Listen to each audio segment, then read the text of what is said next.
சந்தித்துக் கொண்டார்கள். இப்படி நம்ம கேள்விப்பட்டதில்லை. ஆனா அதே இந்த சன்னிதானத்துக்கு வந்தோம். எல்லா எம்பெருமான்களையும் சேவித்தோம். ஆண்டாள் ரங்கமன்னார் எழுந்தொழியிருக்கிறார், திருவேங்கடமுடையானும் எழுந்தொழியிருக்கிறார், ராமரும் எழுந்தொழியிருக்கிறார். ஒரே சன்னதியில ராமர் இருப்பார், நரசிம்மர் இருப்பார், வராகர் இருப்பார். அதனால் அவதார காலத்துல நம்மால பார்க்க முடியாததெல்லாம் கூட அர்ச்சாவதார காலத்துல சேவித்து ஆனந்தப்பட முடியும். ஒவ்வொன்னா தனித்தனியா சன்னதி கட்டிட முடியுமா? நரசிம்ம சன்னதின்னு பிரசித்தமா ஆழ்வார்கள் காலத்திலேருந்து ரிஷிகள் காலத்திலேருந்து இருக்கும். அதை போல ராமர் சன்னதின்னு இருக்கும். ஆனா இன்னைக்கு அதை போல தனித்தனியா கட்டுவதற்கெல்லாம் அவ்வளவு வசதியோ வாய்ப்போ அவ்வளவு ஏன் இடமோ இல்லை.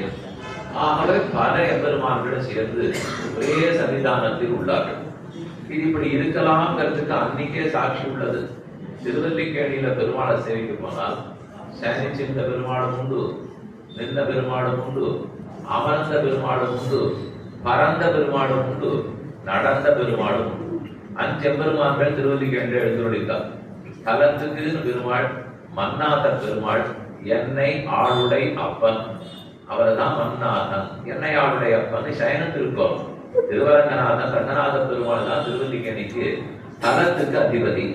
இருந்தாலும் பிரசித்தமா இருக்கிறவர் நின்று இருக்கிற பெருமாள் தான் வேங்கடகிருஷ்ணன், பார்த்தசாரதி பெருமாள். அதே போல பாசனத்தோட பின்பக்கத்தில் அமர்ந்த திருக்கோலம் செட்டிய சிங்கம் ஆகிய தேவை திருவல்லிக்கேணி கண்டேனே என்று தென்சிங்க பெருமாள், நரசிங்க பெருமாள் எழுந்துள்ளிருக்கிறார். அடியம் பரந்த பெருமாள், நடந்த பெருமாள் சொன்னேன்.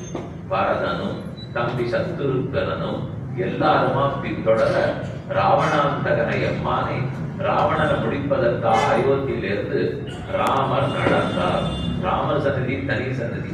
பரந்தார்னால் கருடவாகனா உடனா வரதராஜ பெருமாள் விழுந்துள்ளிருக்கிறார்.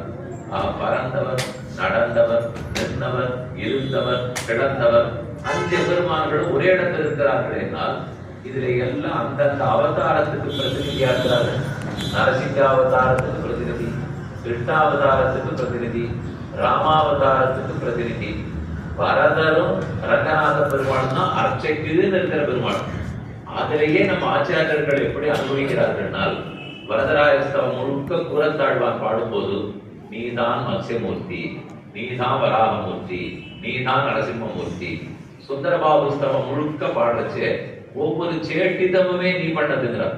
வெண்ண திருடினதே அழகனே நீதான், ருக்மிணி பிராட்டிய கல்யாணம் பண்ணிட்டதே நீதான்.